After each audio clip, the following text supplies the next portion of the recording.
বিগত সময়ে বাংলাদেশে যে পরিমাণ বিচার বহির্ভূত হত্যা এবং গুমের ঘটনা ঘটেছে সেটার এখন পর্যন্ত সঠিক সংখ্যা আমরা জানিনি।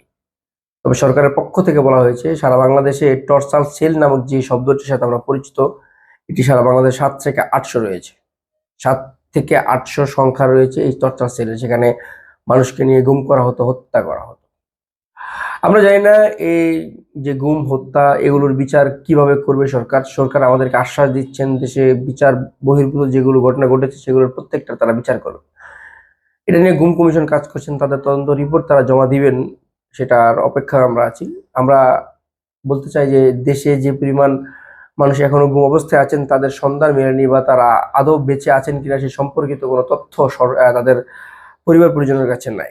অসংখ্য গুম হওয়া ব্যক্তিদের পরিবার সরকারের দিকে তাকিয়ে আছেন, সরকারের সঠিক বিচারের অপেক্ষায় তারা বসে আছেন। যারা এখন পর্যন্ত তাদের স্বজনদের খোঁজ পাননি তারা অপেক্ষায় আছেন কোনো এক সময় হয়তো তারা তাদের স্বজনদেরকে ফিরে পাবে। আমাদের বাংলাদেশের মানুষের একটাই চাওয়া, আমরা বিগত সময়ে যে গুম হত্যার ঘটনা জেনেছি বা শুনেছি, আমরা ভবিষ্যতে আর কখনো এমন কোনো দৃশ্য দেখতে চাই না। আমরা নিরাপদে বাংলাদেশে বসবাস করতে চাই। আমরা অন্তর্বর্তীকালীন সরকারের কাছে আবদার করি, আপনারা যারা এই সরকারে আছেন তারা এই গুম হত্যার সাথে যারা সরাসরি জড়িত, যারা এই সব মানুষকে বছরকে বছর নির্যাতন করেছেন তাদেরকে আপনারা বিচারের আওতায় এনে শাস্তি দেন।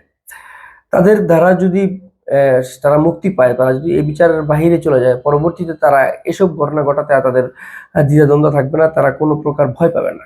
আমাদের এদেশে, স্বাধীন দেশে আমরা আর কখনো বিচার বহির্ভূত হত্যা বা এমন গুমের ঘটনা আমরা জানতে চাই না বা শুনতে চাই না।